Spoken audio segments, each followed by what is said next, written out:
I'll give you guys some cool examples. I don't have as much experience as some of you guys in this room, but I've been on some kind of cool projects. If you guys recognize this is Intro Cleveland. This is on the West 25th project.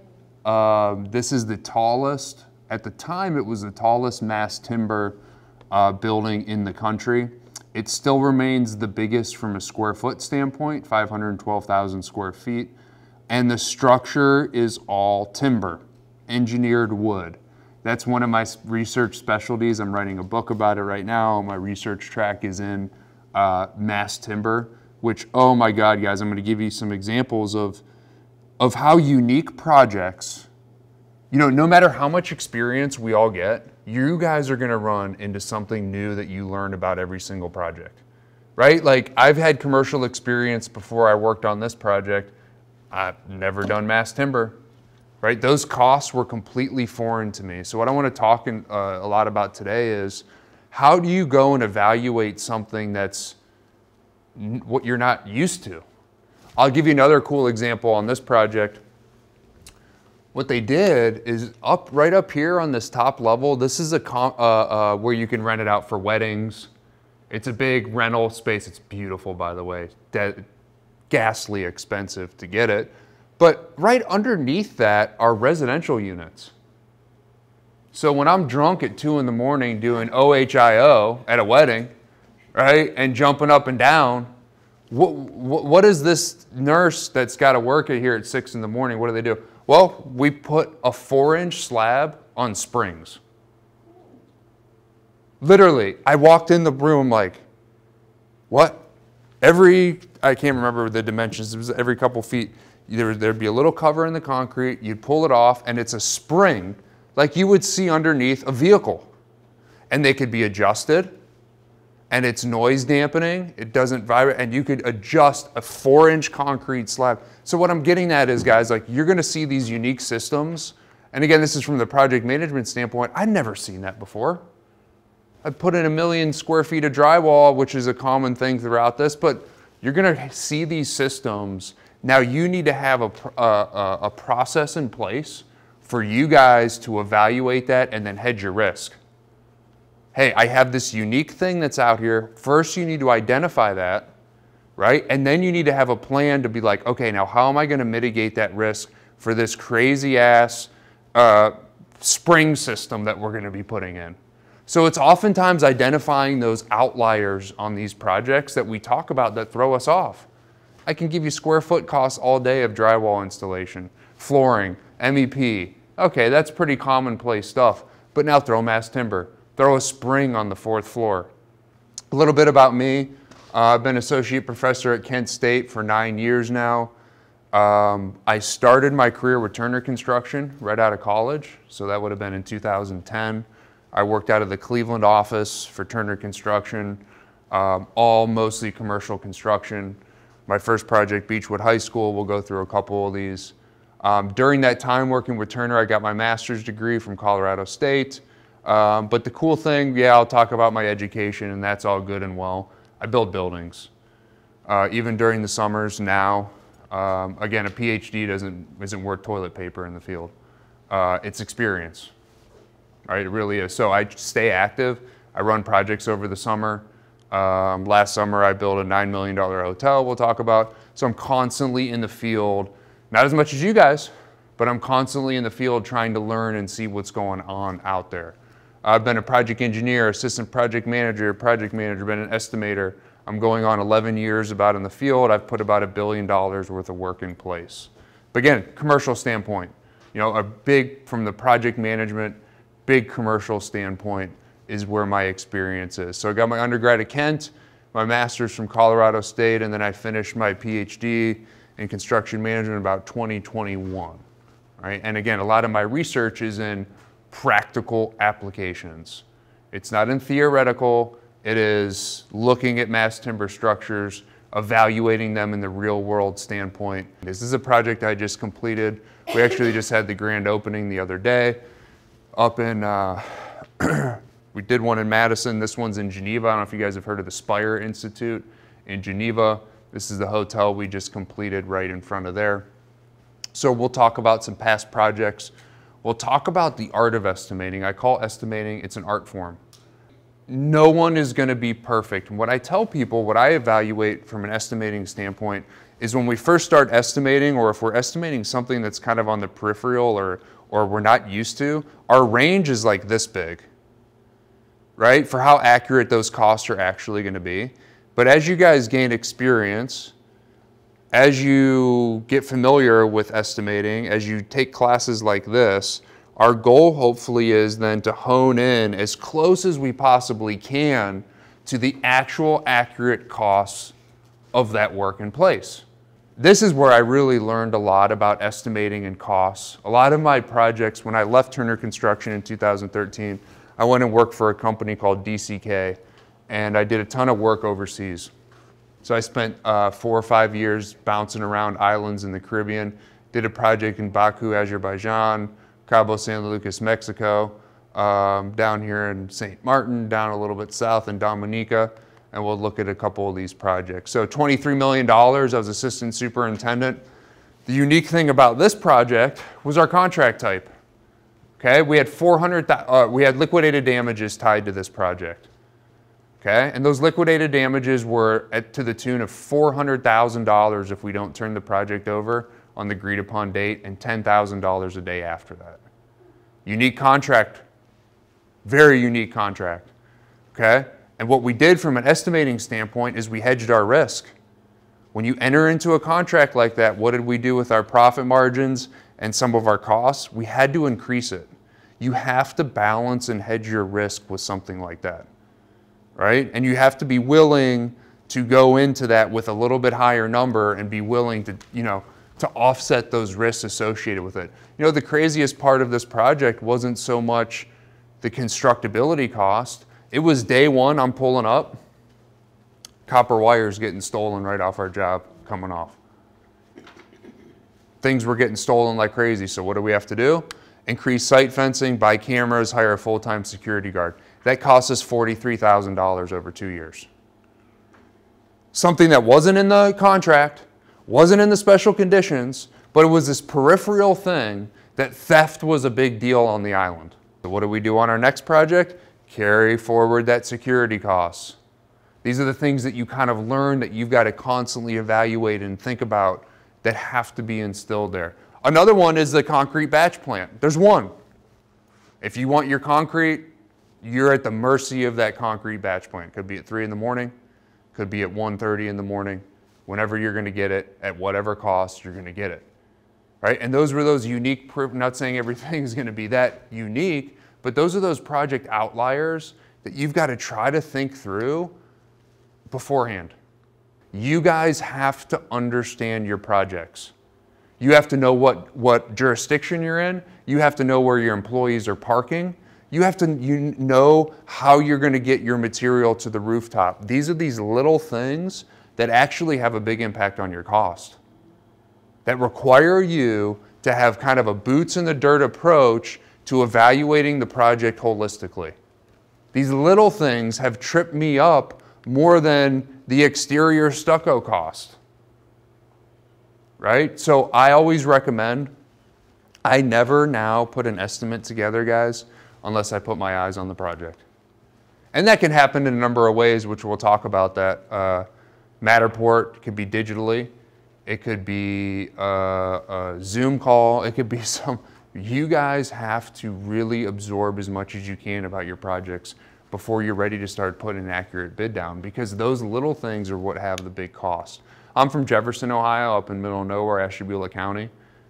This is a 53,000 square foot project I did, $3.75 million. Nothing really crazy.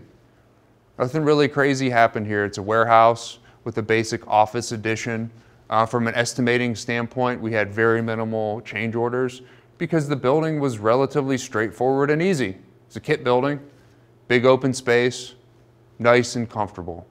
Cabo San Lucas, Mexico, this one was unique. So the Hilton Hotel in Cabo San Lucas got hit dead on with an F4 hurricane in 2014.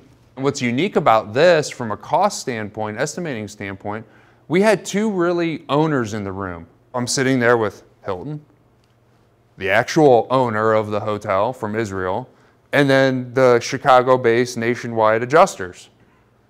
All right, so every time we had to put a bid together, every time we had to adjust costs, it had to go through a weird filtration system of those 3 different folks. Fine, that's cool. You guys have to be willing to adjust your estimates on the fly, be willing to present them in different ways to get them approved. Beechwood High School, like I've said before, nightmare of a project from a renovation standpoint, okay? Oftentimes, in my opinion, I think a lot of people agree, renovations and additions tend to bring more challenges from a cost standpoint. There's more unknowns. There are things on drawings that aren't shown. Or if they are shown, it's very vague and they then pass the responsibility onto the contractor. Like, it's up to you. Contractor investigate, contractor walk, contractor. There are these notes in the drawings that require you to do things. So again, asbestos all throughout the building. We were doing work here and there, just kind of a nightmare type project. We ended up having change orders out the wazoo because our client, and we could have probably done a better job at convincing them, they weren't willing to spend the upfront cost to do the additional testing. They don't want to spend the money to test, right? But ultimately, every time we put a screw in a wall, every time we opened up a ceiling, we had to then usually, as Mark knows, test. And it just bogged down construction. We had a ton of change orders. Day 1, we had a $50,000 change order. I can't show some pictures of this because it's a MARSOC project, which is the Marine Special Forces. This is Camp Lejeune, North Carolina. What's crazy about this job, what our biggest challenge was getting folks on the military base. We could not get people through the background check process to perform some of those scopes of work. They were so stringent in their special conditions if you would have gotten a bar fight when you were 18 years old and had a misdemeanor, you ain't getting on the military base. Your record had to be completely clean. And what we ended up having to do was to bring in a painting company from Florida, pay for their housing, for them to drive up there, for folks with clean records, had to go through this extenuating circumstances just to get people on the facility to put paint on our walls. And that's on us. It was on our costs, because right in the special conditions is outlined all the background check requirements that we need to get people on the base. Cost us $50,000. This is the USVI. What's really cool about this project, we completely renovated this hotel in 2015, okay? Up, down, all new rooms, all new roof, finishes everything except for the structure. A year later, gets destroyed by a hotel, gets destroyed by a hurricane. Who gets the contract to go back down and build it? We did. We literally built the same project back to back. So while it was the same project, we had to approach our estimate a completely different way because our client was different. And the way and money that we had to show, we had to be more transparent because now there's federal money in there involved, right? So what I'm getting at is in the projects that I've picked out to show you, every single time my estimate has changed, the way that I've presented my estimate has changed, the people evaluating my estimate has changed. I've had to show different things. I've had to adjust different things depending on those types of projects. This is the Hampton Inn. It's pretty easy, pretty straightforward. Our biggest challenge was non-union labor, a mix of union and non-union labor. And that's a big challenge in our industry right now. I'm sure you guys are all aware of getting labor. So that's one thing I think we all should be a question mark, and as a general risk now. You know, we're going to talk about general and project risks. Every time you have a general risk of like meeting your schedule, like we all know that. But I think a general risk now on our projects needs to be manpower. When you're sitting down and bidding that job, and we're going to go through staffing a little bit later, you've got to think how we're going to staff this project, man. And if it is going to be that transient person that we're maybe have to compete with per diem, that's got to be reflected in your costs. So you guys, I think, more than ever have to have an understanding of how you're actually going to perform the work and who's going to perform it. This is my second project, Cleveland Medical Mart. You guys are probably well aware of that project. 13 acres, called it a bathtub. Very unique from an estimating standpoint. It's funny, the OSHA building's right over here where the Federal Celebre's building. OSHA could see right down in it. All eyes on this project, a ton of marketing, a ton of information behind it. We ran into a lot of different things on this project. There was especially this lakeside, eroding the lakeside. There's all kinds of these costs. You know, from Turner Construction standpoint, we had 30 professionals on that project. Our estimate on an Excel spreadsheet could go around this whole room. Oh my gosh. I mean, it was just a nightmare from a cost standpoint of capturing and evaluating all those things. So here are the main pillars that we should judge every decision, and I use this in the field and it really, really helps me. How does that decision affect safety? All right, we're talking about cost here, but we'll go through each one of these. The 5 main pillars is safety, cost, quality, schedule. Sustainability is there. It's more on the peripheral. It's not in the practical world and realm of things. It's not really talked about as much unless you're maybe on a lead project or a third-party certified project that requires you to follow some sort of sustainability paperwork or process, right? But here are really the main 4. So you need to think yourself when you're making a decision, you're putting a cost in, how does this affect those other pillars? How does my move affect the other chess pieces on the board, right? It's not always smart to make a cost decision in lieu of safety. I've done it, and I've ended up getting screwed over in the end, right? It's not smart to make a decision just solely based on quality and not thinking about these other pillars. So constantly evaluate your decisions and your estimate. How does it affect these other worldly realms? Because ultimately, they all play off of each other. If you got a quality issue, it's going to hurt your pocketbook. If you have a schedule issue, it's going to hurt your pocketbook. It's going to affect it at some level, right? We might not know the impact. You can't always judge that, but you've got to really be sensitive to this, right? Oftentimes, too, we're all working off of one of pillars that are more important to us. Subcontractors have pillars that are more important and weighty to them. This is usually last on a lot of people's minds, right? But I have made decisions that have ignored that chess piece and it's come to bite me in the ass later, right? So again, when you're sitting there and you're putting your estimates together and you're thinking about the things I'm talking about and we've discussed here, I would just really urge you to say, how does this affect my project holistically, right? I've been on 36-month, 48-month projects, guys. I can't make a decision today for today. I've got to think about down the road. I've got to think about client relationships. I have to think about these other pillars, right? So we've got to just really, really think about those things. The art of estimating's goal, your goal, is to get costs as accurate as possible. The peripheral, the cost, the profit margins, the soft costs that come, that is a separate discussion, one that needs to be had, one we will have, but it's separate. Your goal should be how much to a T is this installation of drywall going to be? The manpower, the material, the time, whatever it needs to install this, that's really our goal from our estimating standpoint. The other stuff is great and it comes, but these are those really 3 areas that we want to focus on. Materials, labor, and equipment. Those are the cost of construction is what we call it. Once we've identified the cost of construction, now my soft costs and my other decisions that I make should all be based off of this. If this number is $100,000,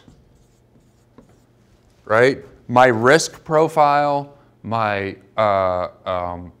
builder's risk, insurance, my architectural fees, my profit margin, all those things that are on the peripheral all have to come off of this. As that increases, maybe the other things decrease or increase relative to that. But if I can come down from an estimating standpoint as the closest and most accurate to this number as I possibly can, that's the tough part. As long as we have that number, those secondary things that we're all going to talk about, general conditions numbers and percentage-based type things, it's coming off of that. And so really, that comes down to the understanding of the scope of work. Plain and simple, it is us understanding the documents is what is going to lead to the accuracy of the cost of construction that we generate. Because if you guys want to be really, really good in evaluating scopes of work, you should know the creation, how they are created. What is the thought process of the architects and the owner's team putting those together? Camp Lejeune, North Carolina, I do a cleaning contract with a local company, and I write the scope of work, wipe down all surfaces, right? Vacuum, sweep, and in scopes of work, when you're generating them, you can be over detailed and you can be under detailed, right? But I was trying to be as comprehensive as possible. I want you to wipe down the surfaces, vacuum, clean the door top, try to hit everything, right? So we signed the contract for the scope, for the cleaning. I come in the room, it's beautiful, smells great. Oh, floor's all clean, everything's wiped down. I'm like, this is really nice. Then I look up, and in all the light trays, they're all filled with dust and dirt. And I said, Ralph, hey man, you see those light trays up there? You didn't hit those. What did he say to me? It's not in my scope of work. I got to get ladders and scaffolding and bring those down there. And it ended up being a $16,000 change order for the whole job that I ended up paying. And I know for a fact that dude had been in the industry for 30 years. I know that the light tray issue had come, he just knew, right? I just knew that he knew. And that's fine. It is what it is, whatever, it happens. You learn as you go. But I think there are subcontractors, and I think everybody kind of approaches it like, hey, they might be missing something in here, or I know there's something missing in the scope of work. And it's always taught me, guys, one sentence equated $16,000. And that's what's so difficult in our industry is one line item is $50,000. One line item is $3,200. One line item is $19,000. I mean, words on a page equate dollars to our industry. Here's the tough part. You're going to be bidding on multiple projects. You might not be able to put your eyes on that project. It's very easy to pencil whip stuff and say, yeah, that looks good, that looks good, that looks good, that looks good. But I'm telling you, the extra effort you guys put in as an estimator and a person evaluating projects could pay off potentially in mitigating those types of things. Now, the problem is, I can never guarantee you that you did mitigate it, or you will mitigate it, or you will catch something that's in the documents, but you got to do your darndest. And you've really got to understand that, hey, this scope of work is trying to define project goals. Get a good understanding of that. Know who the client is and what they're trying to achieve. There's a lot of times, guys, before, just like what Mark says, before I even open up documents or drawings, I read the scope of work and I Google all about the client. Because a lot of times an understanding of the client will drive the goals of the project. I know that there's certain areas in this building, this is where I lecture a lot, Scene Lecture Hall, that are going to have higher levels of quality or finish expectations than other areas. I know that the client's, it's a higher education facility, is going to focus on certain areas on this project versus others. I should spend more time in this estimate versus others, right? I should adjust my focus as an estimator to important contractors, okay? So for example, this is a cast-in-place concrete building. Post-tension slabs, cast-in-place concrete. Here's another thing that I think will make you a really good estimator when you're also choosing subcontractors to perform this work. Choose the subcontractors wisely who are on the critical path for your project. And when we talk about critical path for a project like this, our concrete contractor is a pretty damn important contractor on this job. I ain't gonna skimp. I'm not going to just pencil whip the concrete estimate and evaluation. You guys, if you're going to pencil whip something, pencil whip the carpet guy. Pencil whip the cleaning guy. I'm serious.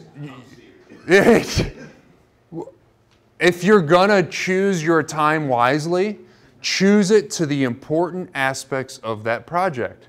I ain't gonna screw around and hire Billy Bob's Roofing to do the roof here. I'm gonna evaluate that estimate. I'm gonna spend more pre-construction and evaluation time in the line items that are, or the contractor that's rubber's really gonna hit the road on my project, right? You just have to be able, you better believe this curtain wall contractor, which by the way, this curtain wall came from Germany. Nightmare, right? That curtain wall contractor installing, it's a pretty damn important part of your building. So I'm evaluating that bid, I'm scrutinizing those numbers, I'm crunching those numbers, a lot more important. Right? Now Bob, the cool thing about like his subcontract, for example, like electrical is important on every damn project. So are the PMs that you submit bids to or evaluate to hopefully should really be spending a lot of time and care with that contractor. You have to. Establishing project deliverables, right? Creating a project timeline, summarizing project cost. Those really first 5 are impactful in your scope of work evaluations and how much money and effort and time you have to put into it and how you present it. All right, so having a good understanding of these overall things is going to help you derive your schedules. Oh, by the way, state signatories, I always require now manpower loaded schedules from subcontractors. All right, I want to see and have the signatory person for that company put their John Hancock on the contract of how much manpower and how much schedule and how much estimate that they're going to have. It might not hold up anything.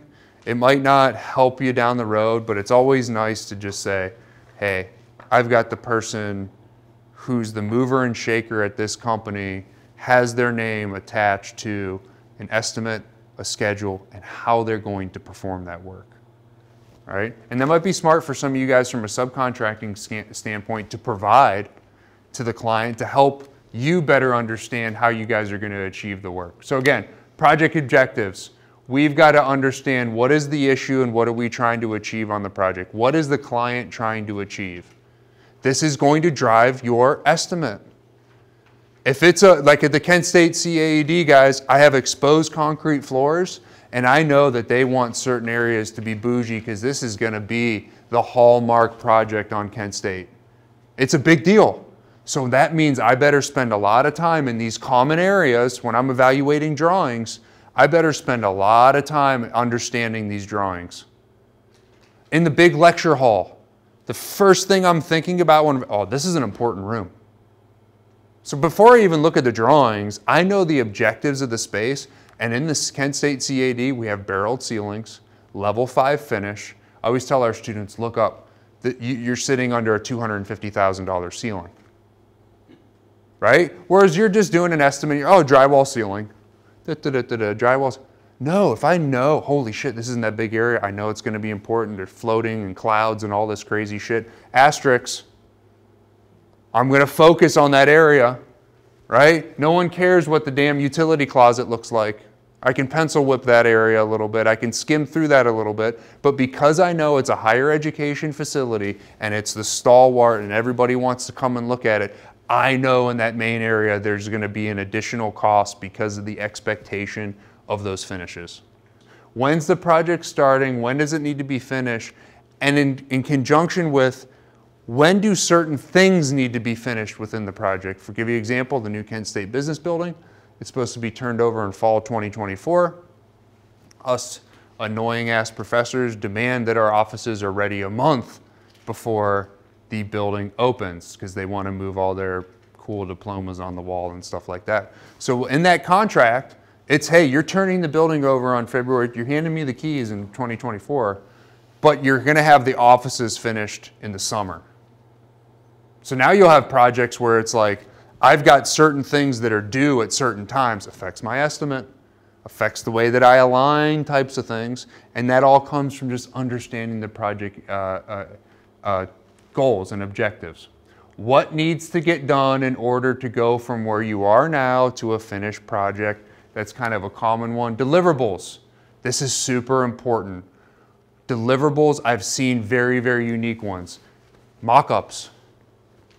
I'll give you guys a great one. In Intro Cleveland, the curtain wall system, we had to produce a mock-up and also test the mock-up. So I don't know if you guys have ever known how to test a curtain wall system. In the actual specifications, we had to fly down to Florida. Well, I guess we could have drove, but we had to go to Florida. You put your assembly at a testing facility that's down in Florida. You put your completed assembly in front of an airboat motor, and you launch water at your assembly at 130 miles an hour. That was in the specifications that we had to do that cost like $30,000 to do. You guys should have a good understanding of your contract payment terms because there's different ways that you can play and negotiate those types of things. When I was with DCK, we were so cash strapped. Remember, this is from a big commercial standpoint, so like the numbers are just a lot higher. We'd have we put in $5 million worth of work, right, in that month. That's a lot of money, right? Again, big commercial type stuff, right? I mean, what's the interest on $5 million over a 30-day period? It's actually real money.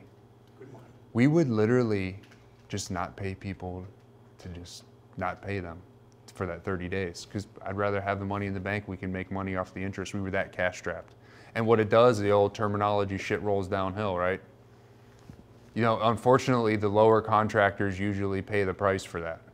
And you want to continue to work with us, so if it was up to me, if it was me, and I was coming from a subcontracting standpoint, I would have it right in the fine print, right at the bottom, like your damn credit card statements. You know, they put that shit in there, the little line items, right? Where it's like, yeah, you owe this interest. Put it in there. I bet you a majority of the time, they're not even going to say anything about it. They might not even notice it. They might not even care about it. They're just going to say, whatever. Will they even read it? I don't know. But at least it might give you a leg to stand on if it comes down to that point. Hey, it's in my contract that you owe me the interest associated with this. Will you actually go pursue it? Is it actually worth fighting for? I don't know. But if you have it in there, it's covering you. I'd put it in. 10% interest accrued daily for every day after we're not getting paid, whatever the hell it may be. Something to think about, but those payment terms, what I'm getting at is, you know, or if you offer a reduction in your percentage, a reduction. Yes, that. Not really, but It's an illusion. it's an illusion that people, maybe that's worth it. That affects your way you estimate, and that it's going to affect your number. So I think, guys, especially in this hyper-competitive, oh God, I'll give you guys a great example, Turner Construction. You know, they're smart, man. Okay?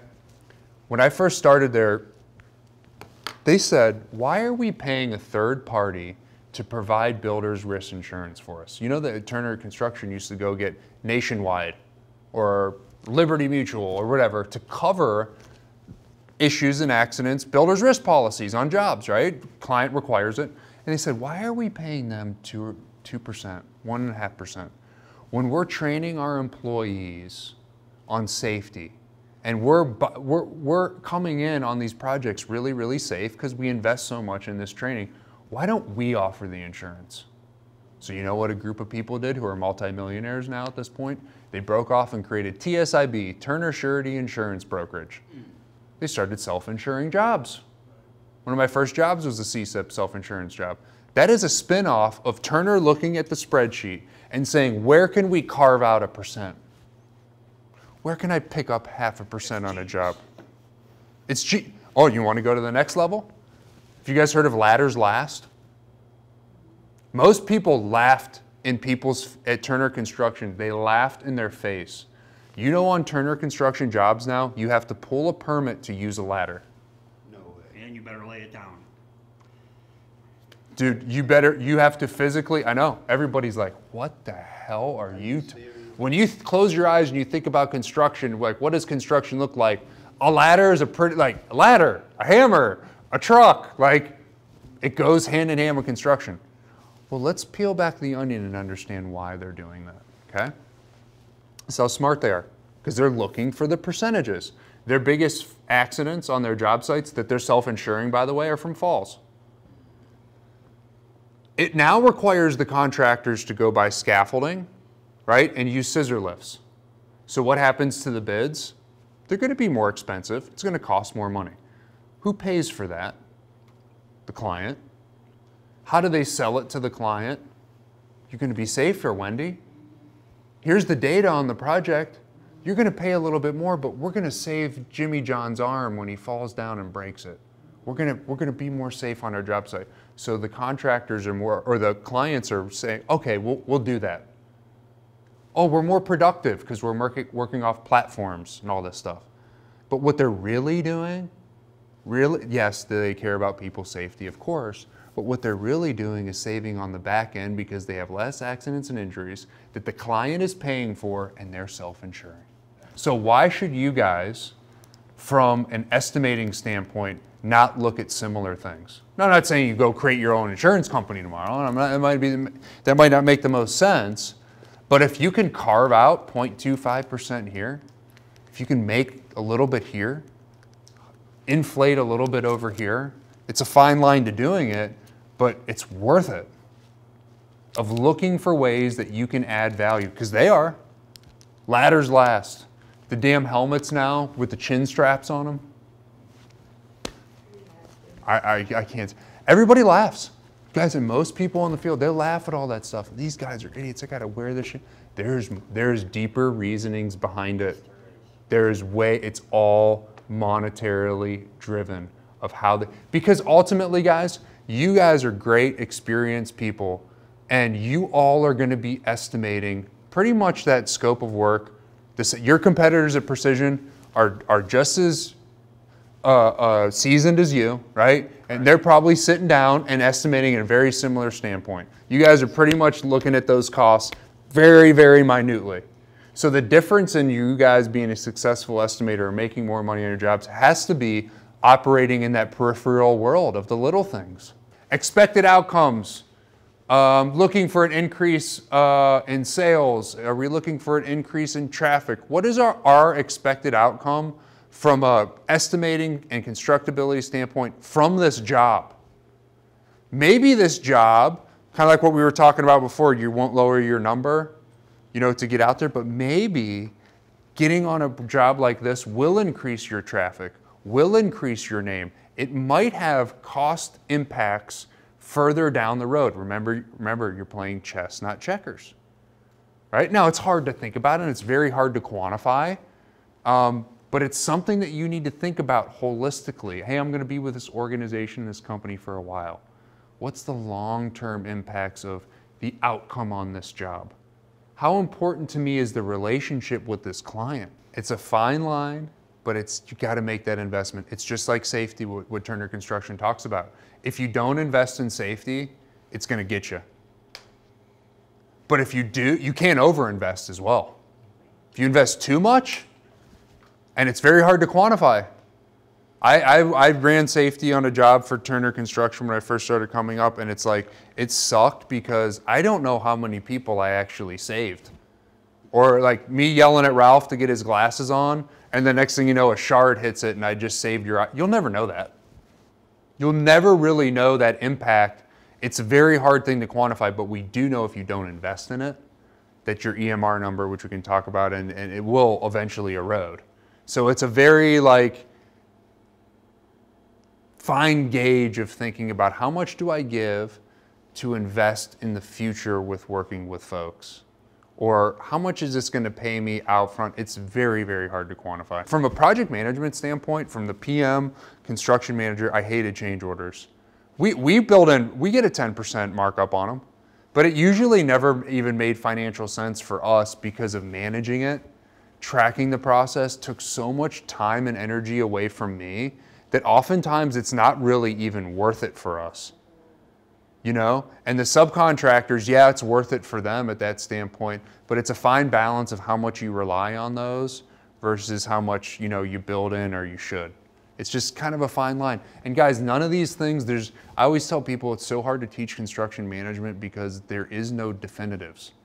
The only thing that is constant is change in construction management. There's no I'd love to teach history. I always tell kids all the time. June 6, 1944, we landed on the beaches in D-Day. Like, that's a fact. We can just say that and we all know it and it's like, okay, it's a fact. We can't say that about construction. It's moving targets. There's constant change. Every single project's different.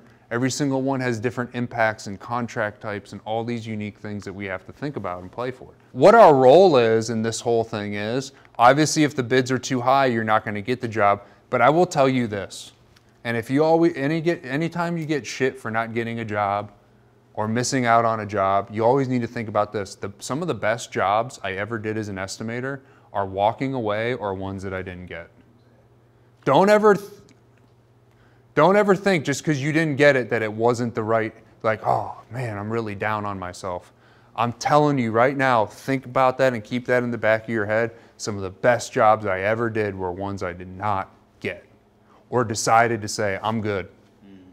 I'm moving on to the next one, right? Now there'll be some you really, really want and you're like, damn, they're really, really good. But sometimes the best business decision for your organization and your role is to not get it, right? Is to walk away from that, is to not be a part of that team that would ultimately really make your life hell and erode it. And the other thing you also have to consider too, if you're working from a pure estimating standpoint, you are serving or disserving the people who have to run the project. Just like what Mark was saying, like us putting the estimate together is a different story than the person who then has to go run it. Wendy, right? Like you said, you get these estimates that become your budget. And it's like, if I'm skimping or if I'm cutting things, it's only making your life terrible. I might get the job and everyone's happy. Good job, Ralph, man, you got the job. Great job, we got this thing. But then in a month, I'm screwing my PM over and their life is hell running this thing. And now you start getting feedback, Anthony, your estimate sucks, you missed this, I'm dying here, I need more project management, you put overhead in too low, and I can't keep up with work, or we need to bring in, that's not good either, right? So the best thing you can do is accurately estimate those costs and make sure you have the right materials, that you're not thinking about delays or you're trying to project those as much as you can, and you're making sure that your bid isn't too low to miss out on that money. So think holistically about these jobs. Don't think about how many did I get versus how many I didn't get.